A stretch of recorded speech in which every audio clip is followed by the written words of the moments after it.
Section 3.1 is lines and angles. So we're going to have some definitions.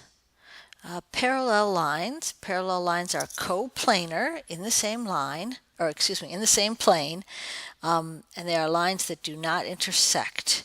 We use the symbol with these double bars to mean is parallel to. So for example, if I have line AB parallel to line CD, those would be lines that would look like this. AB and CD. They are coplanar, but they are parallel, they never intersect. So that's parallel lines. Then we have skew lines. Skew lines are non-coplanar. They are in different planes. They are not parallel. However, they also do not intersect. I'll show you a picture of that in a minute. Well, let me try and draw one here. Let's say we have a cube.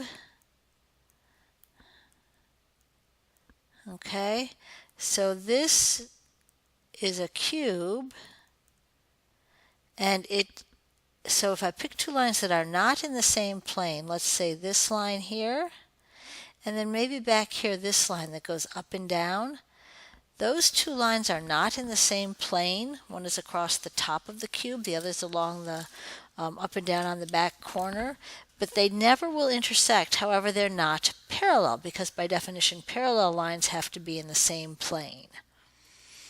Okay, parallel planes are planes that do not intersect. So big planes that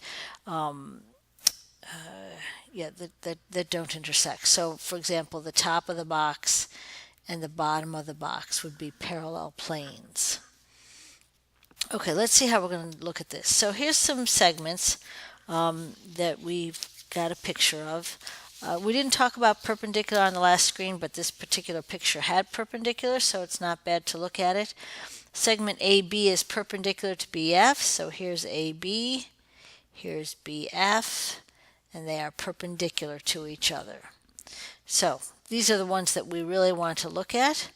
Segment AB, again the one across the bottom here, AB is parallel to EF.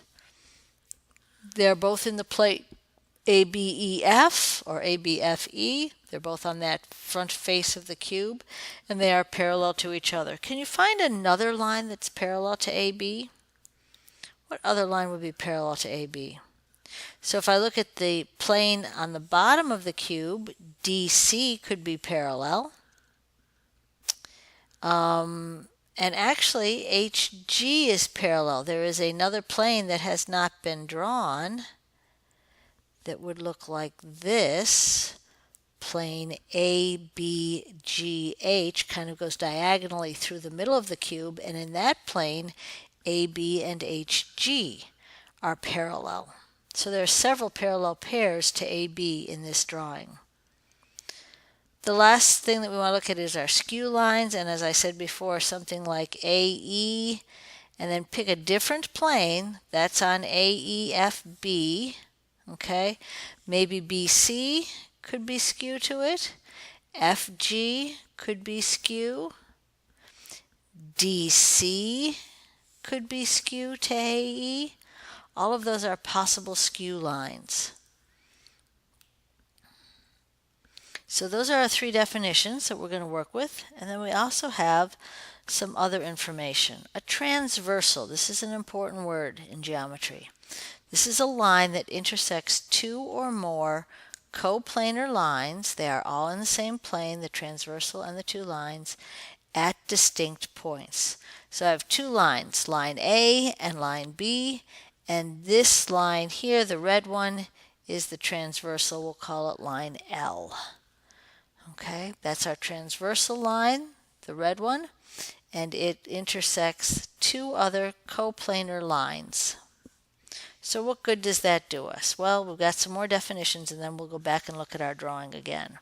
So angle pairs that are formed by transversals. You saw on the last slide that there were some angles drawn here. And we already know vertical angles. 2 and 4 are vertical, 1 and 3 are vertical.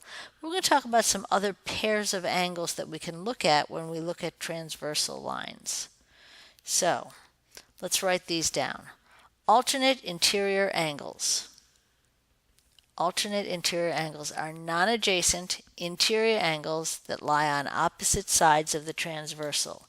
For right now, write these down, and then we'll go back to our picture and talk about these a little bit more.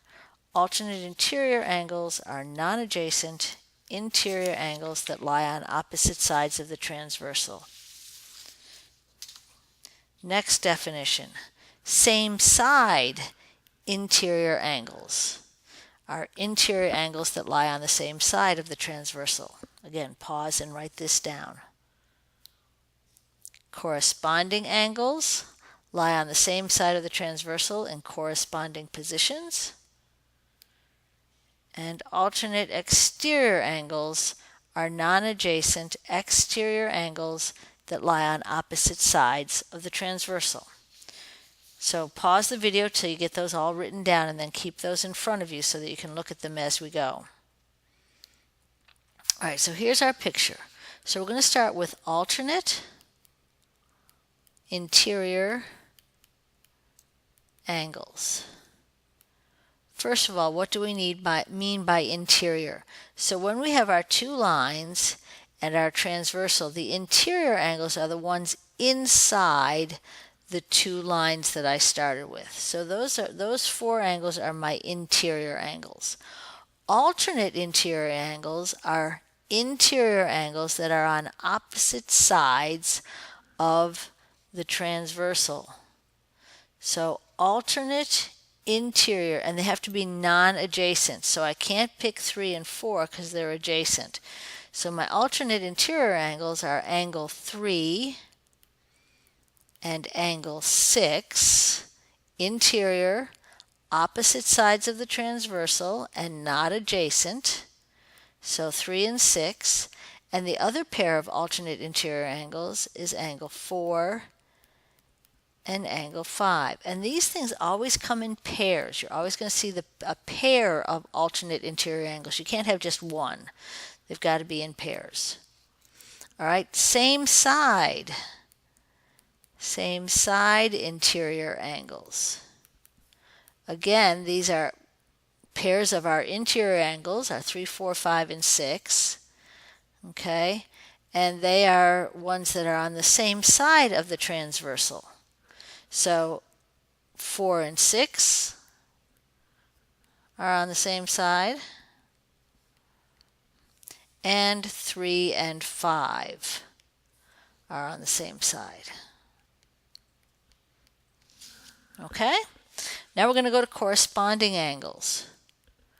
Corresponding angles are on the same side of the transversal in corresponding positions. Corresponding means that they're in the same kind of position in relation to the two lines. So same side. So let's look at the right side first. 1, 4, 6, and 7. 1 and 6 are in corresponding positions. They're both above the cross lines. So angle 1 and angle 6 are corresponding, and then 4 and 7, angle 4 and angle 7. Now we also have 2 pairs on the other side. So on the left side of the transversal, we would have angle 2 and angle 5, and then we would have angle 3 and angle 8. So corresponding angles, we've got 4 pairs on 2 pairs on either side of the transversal. The last one is alternate exterior angles. And as you can guess, those are going to be exterior, or the outside of the lines, 1, 2, 7, and 8. But we need the alternate pairs. So 1 and 8. And then the other alternate pair, exterior, 2 and 7. Okay, so you will be expected to be able to find those kinds of pairs from a drawing and to be able to name them. So these are names that you need to become very, very familiar with. Okay? And they kind of describe exactly what's going on. Alternate, meaning two opposite sides. Interior, inside my line A and line B. Same side, still interior, inside A and B, but on the same side instead of the alternate sides. Corresponding can be inside or outside. It doesn't specify interior or exterior, but they're on the same side of the transversal and they correspond in their position above the lines, below the lines. Okay, and then alternate exterior, outside of the lines, above and below, and alternate sides of the transversal. So that's it.